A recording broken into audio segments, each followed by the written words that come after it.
তো সবাইকে স্বাগত জানিয়ে শুরু করছি আজকের ব্লগ।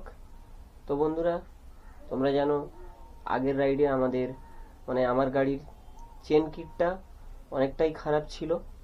তো আজকের আমি ওই চেন কিটটা চেঞ্জ করব। তো নিজে নিজে বাড়িতে কিভাবে চেন কিটটাকে চেঞ্জ করবে গ্যারেজে না গিয়ে, তো চলো আজকের তোমাদের দেখাচ্ছি। তো একেবারে গাড়ির কাছে গিয়ে দেখা হচ্ছে, চলো।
তো ফ্রেন্ড, দেখতে পাচ্ছ দাঁতগুলো একদম পুরো পাতলা হয়ে গেছে।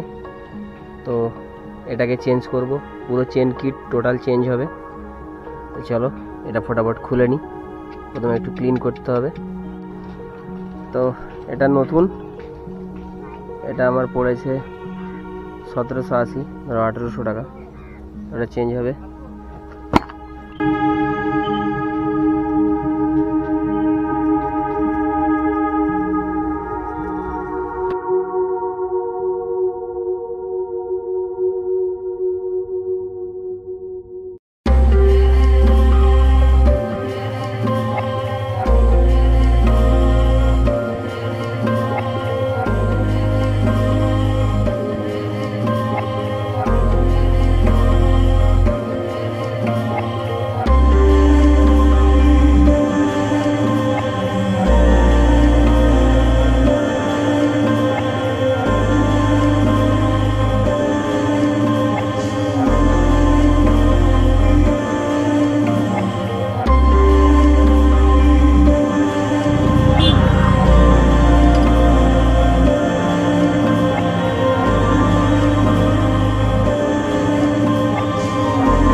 দাঁতগুলো দেখছো কত মোটা। এটা এখন ফিটিং হবে।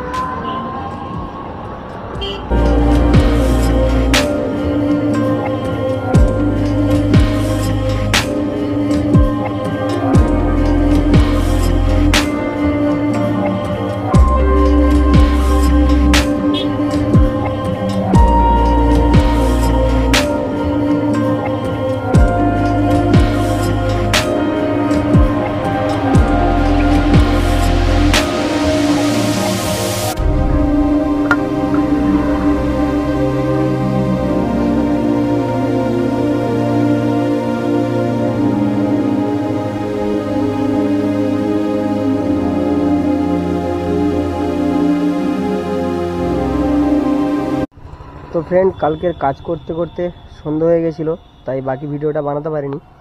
তো ফাইনালি দেখতে পাচ্ছ চেন কিট পুরো একদম কমপ্লিট লাগানো। তো এখন গাড়িটা স্মুথ লাগছে চালাতে। তো আগে চেন কিটার একদম মানে দাঁতগুলো পুরো এইগুলো একদম ধার হয়ে গেছিলো, আর চেনটাও অনেকটা খারাপ হয়ে গেছিলো আর লুজ হয়ে গেছিলো, তার জন্য আওয়াজ হতো বিচ্ছিরি একটা। তো এখন একদম স্মুথ হয়ে গেছে, গাড়ি না চালালে বোঝা যাবে না। তো আমি চালিয়েছি একদম স্মুথ, আর কোনো আওয়াজও নেই, কিচ্ছু নেই। আর তোমরা জানো যে আগের বারে যখন আমি ট্যুরে গেছিলাম, তো তখন শুধু এই টপ র্যাকটা লাগানো ছিল। এটা ছিল আমার R15-এর টপ র্যাক। তো ওটাকে কি করেছি, এখান থেকে কাটিং করে এর যে গ্রিপ রেলটা আছে ওর সঙ্গে এখানে ঝালাই করে দিয়েছি। আর এই স্যাডেল স্টেটা ছিল না আগের বারে, তো এইবারে এই স্যাডেল স্টেটা এক্সট্রা করে পাইপ দিয়ে বাড়িতে নিজে বানিয়ে, আর দেখতে পাচ্ছি এখান থেকে একটা ছোট পাইপ ঝালাই করে এখানে নাট বোল্ট সিস্টেম করে দিয়েছি। এখানেও একটা পাইপ ঝালাই করে, মাথায় বোল্ট ঝালাই করে, আর এর সাথে নাট সিস্টেম করে দিয়েছি। আর এখান থেকে একটা পাইপ দিয়ে এখানে দেখতে পাচ্ছ নাট বোল্ট সিস্টেম। তো এটা অনলাইনে কোথাও পাইনি বলে লাস্টে নিজে বাড়িতে বানিয়েছি। তো ফাইনাল লুকটা দেখতে পাচ্ছি এখন গাড়ির এরকমই। আর আমাদের সামনে একটা বড় রাইড হতে চলেছে, তো সাথে থেকো। আর চ্যানেলে নতুন হয়ে থাকলে চ্যানেলটাকে সাবস্ক্রাইব করে দিও, আর বন্ধুদের সাথে বেশি বেশি করে শেয়ার করো। আর আমি একটা রাইডিং জ্যাকেটও অর্ডার করেছি, তো পরের ভিডিওতে ওটা দেখতে পাবে। তো চলো, আবার দেখা হচ্ছে নতুন কোনো ভিডিও নিয়ে।